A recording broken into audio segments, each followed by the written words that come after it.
నిజంగా చెప్తున్నా మాదిరికొండలో అయితే నిజంగా బయటకు వచ్చేస్తారు నవ్వలేక అంత బాగుంది సినిమా.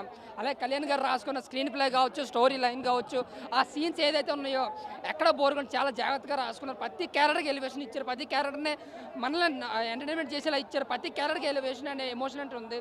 సో ఓవరాల్గా నాకైతే ఐదుగురు నిజంగా ఎంతమందినైనా సరే కడుపు నవ్వించారు. నిజంగా చాలా అంటే చాలా బాగుంది. ఏదైనా ఫస్ట్ పార్ట్ జాతర అన్న రెండు పనికిరావు ఈ మ్యాడ్ సీక్వెల్ చూస్తే అంత బాగుందన్నమాట. ఇంకోటి బ్యాక్గ్రౌండ్ స్కోర్ ఎవరో కానీ చాలా బాగా కొట్టారు అనమాట. అంటే చాలా ఎంజాయ్ చేస్తాం. తమన్ సారీ ఆయన పేరు ఎలా మర్చిపోయాను. సో ఆయన సూపర్ అన్నమాట. అలా జాతరత్నాలు కన్నా బాగుందని. అలాగే స్వాతి రెడ్డి అన్న సాంగ్ అయితే మాత్రం చాలా బాగా ఎంజాయ్ చేశాను. చాలా బాగుంది కూడా సాంగ్. సో ఆ డ్యాన్స్ కానీ లేదంటే ఆ వచ్చిన ఎఫర్ట్లో సాంగ్ కానీ చాలా బాగుంది. ఇంకో 2-3 ఫోక్ సాంగ్స్ ఉన్నాయి, అవి అయితే మాత్రం సేమ్ ఐటమ్ సాంగ్స్ లాగా ఉన్నాయి.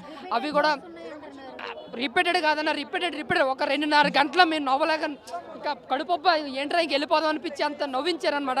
అంత బాగుంది. క్లైమాక్స్ వరకు ఇంకా మీరు ఫస్ట్ నుంచి లాస్ట్ వరకు కూడా చాలా నవ్వుతారనమాట. ఇంకా లేదు ఫస్ట్ పార్ట్ లాగేం లేదండి. ఒక కామెడీని ఒకటే మన ఒక్క కామెడీని బేస్ చేసుకుని సినిమాని తీశారు. సో అది కడుపొప్ప ప్రతి సీన్లను కూడా ఎవ్రీ మినిట్ కూడా మనం నవ్వుతూనే ఉంటాం. ఎక్కడ కూడా మనం డౌన్ అవ్వం. ఇంకోటి ఫ్యామిలీతో పిల్లలతో బాగా అంటే బాగా ఎంజాయ్ చేస్తారు. పక్క ఇది 150 కోట్లు 200